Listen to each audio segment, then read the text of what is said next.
Uh, exactly. That's an example of the difference between in a formal general setting and academic setting. At work, people you work with, they're your colleagues, they're not necessarily your friends. We talked about that they could be like pals. We done that when we done series friend. Yeah, the word revolving friend.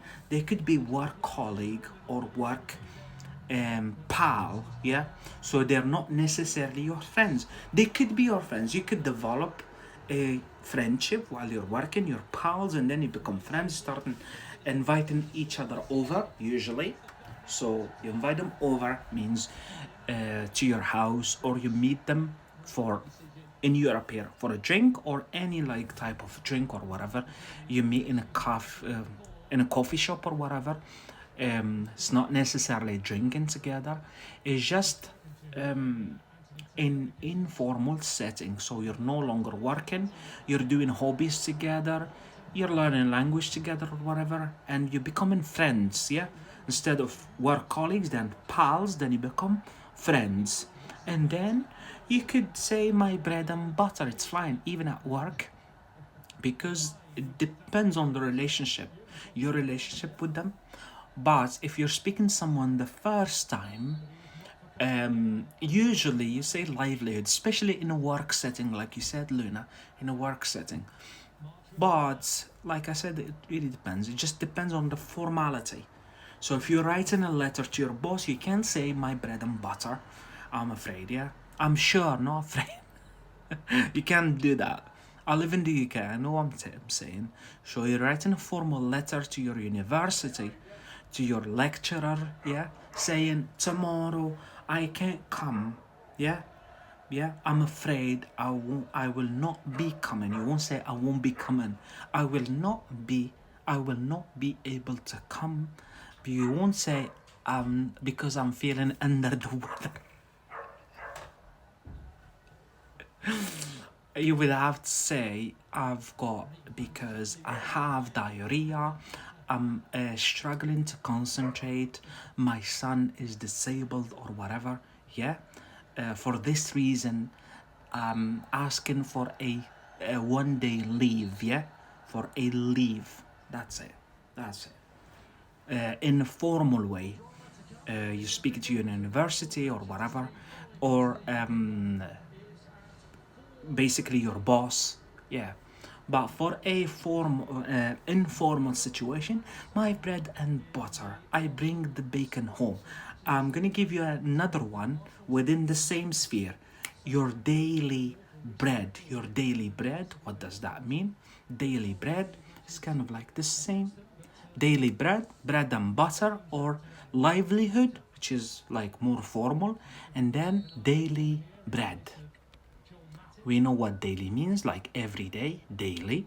This is an adverbial version of every day or daily, yeah? Daily bread. Usually your daily bread, my daily bread, oh, I thought I wrote it. Daily, oh, yeah, yeah. Ah, there you go. Daily bread, what does that mean? Your daily bread basically is livelihood, but it's more like specific, the money that you need so that you can pay for food, clothes, and other ordinary needs, or a job that provides this. So it's like a livelihood, the same, but more like my daily bread is my income, my money. Instead of saying, it's just, that's why we're here, to get your English to help you level your English up, to get your English to the next level, or level up, or improve it, or enhance your level. Enhance is more like academic.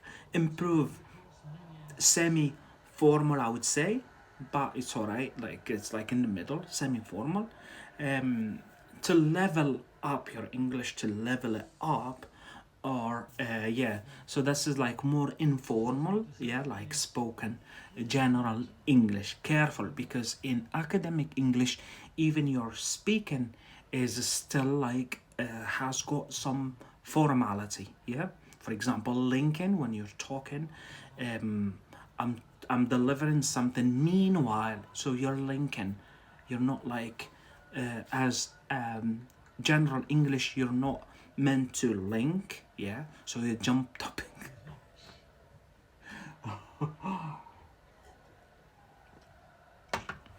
Yeah, so your daily bread, what does that mean, your daily bread?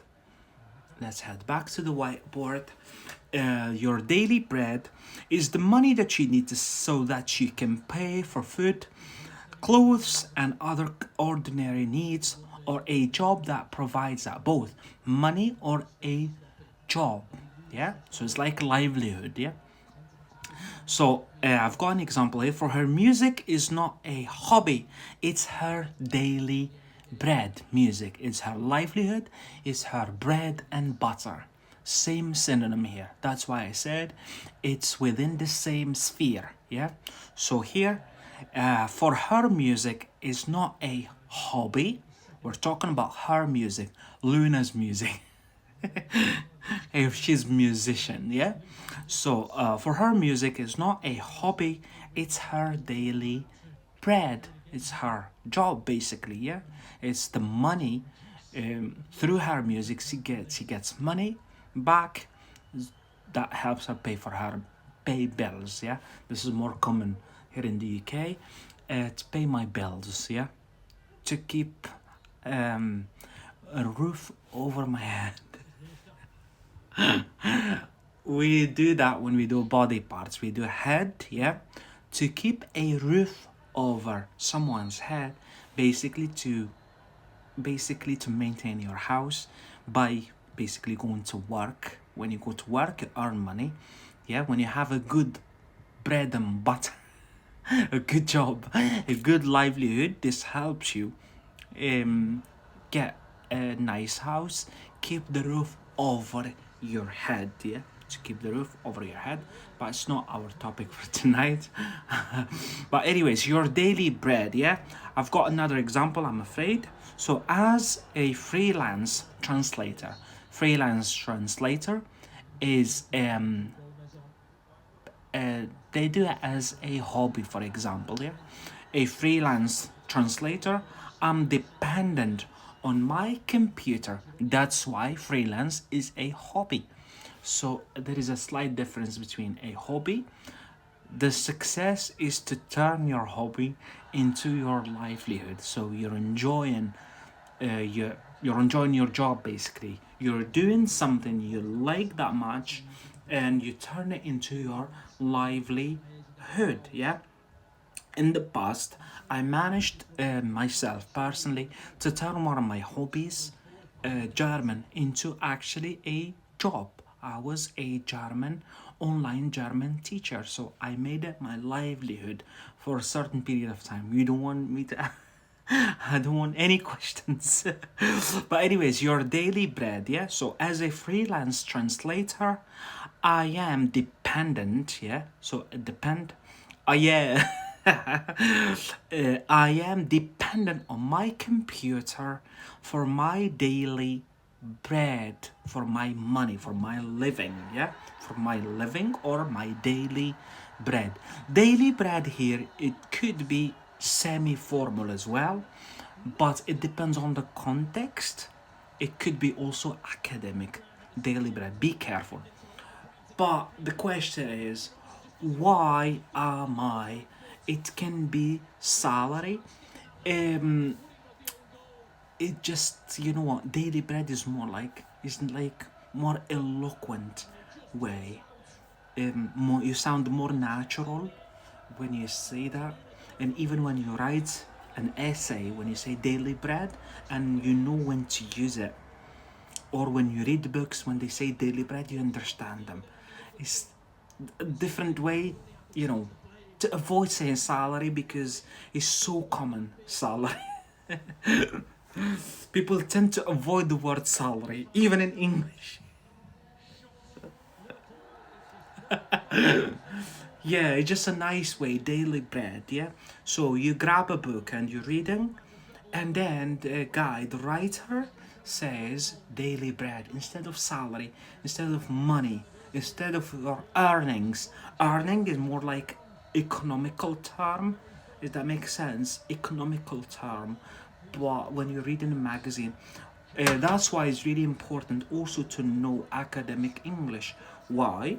Because, for example, daily bread, which is more like metaphoric or idiomatic, yeah, but in certain contexts, certain types of text, because you've got magazines, you've got scientific journals, there is different readings you could do and hopefully hopefully enjoy when you speak English. It's not just speak English just like that, because you're gonna actually gonna get to enjoy your doing your hobbies, your work using English language. That's the point. If you're a musician or you're an artist, you're gonna speak to people in English, you're gonna read books in English, your manuals book, like your manuals, music manuals in English, and then you're gonna come across these like academic terminology. They say academic terminology. Term, it's like a word. Terminology is naming something. Terminology, academic terminology. But anyway, so yeah, as a freelance translator, yeah, I am dependent on my computer, yeah, for my daily bread.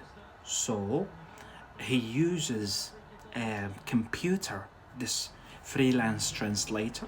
So it used to be his hobby. So he's self-employed translator, and he works basically flexi. So he is his own boss. Yeah.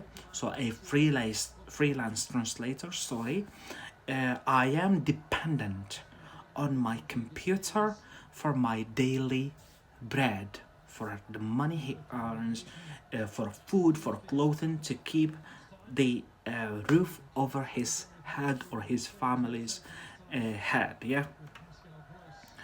Yeah. So it's a slight difference between, like, I'm sure you notice it now. There's a just, it's within the same sphere. Livelihood, bread and butter, livelihood and bread and butter, they're both synonyms. Whereas daily bread is more like specific to a salary or the money earned, yeah? The earning, yeah. So your daily bread, yeah? So the money that you need so that you can pay for food, clothes, and other ordinary needs, yeah, or a job that provides this. But obviously with practice as well. That's why you're required to practice. That's how you master English. The more you invest in any language, and basically in everything, but since we're talking about English here, the more you invest into English learning, the better your English gets, and the faster. Yeah. And believe me, English learning, I speak 7 languages. Language learning in general, it's a life learning journey. Yeah, I used to teach German, never said, I had enough from learning German. You learn all the time, constantly, yeah? Ceaselessly. Ceaselessly, that's another academic term for non-stop. German is hard. You know what? Every language is hard. Even English is hard. You just believe. You tend to believe. It's, I don't know where people got from, because they're probably, you're exposed to English more than German or Italian or whatever, and then you go like, English is easy. Believe me, English is one of the hardest languages on earth. On earth. English is very hard. It's very hard language. It's not easy to master English. I'm talking about proper English, not you sound like American or British and that's you. No. When I say to you ceaselessly, that's English, yeah? That's academic English, yeah? Um, um,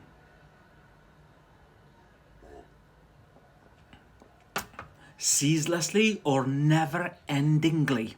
And you go like never end. Oh gosh, how he used it. But that's English as well. Let's do that. So, you heard of ceasefire in World War Two movies? So they say ceasefire ceaselessly. So cease it means to stop, yeah? Ceaselessly. I could say that this way.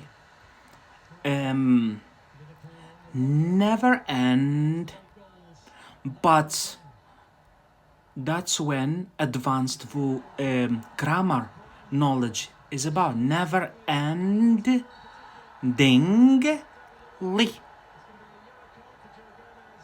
Oh, sorry, I was almost using an appropriate word. Sorry about that. So, ceaselessly, or never end. So never end. That's a verb. Ending and ly. Sorry about that, Luna.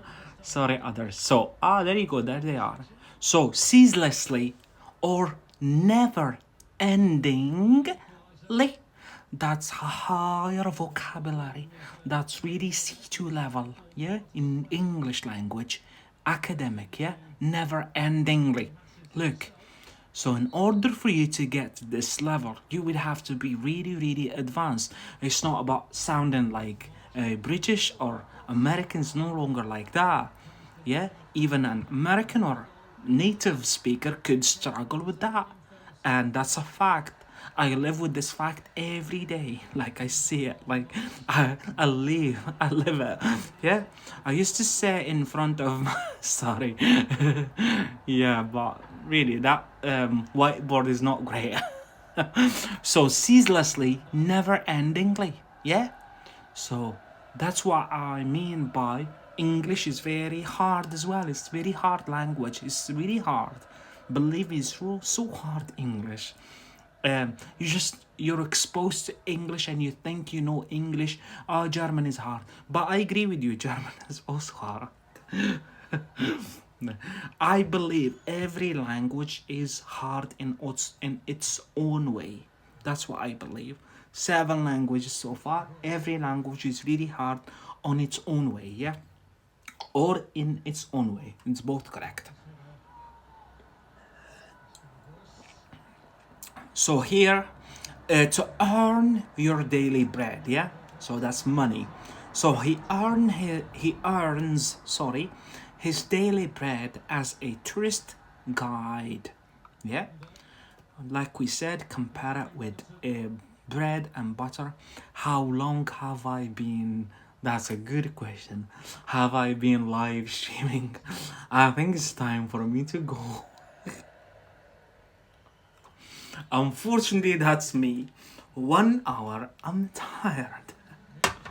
That's why I want to give you the cream of what I've got in my head, but then after 1 hour, I'm really tired.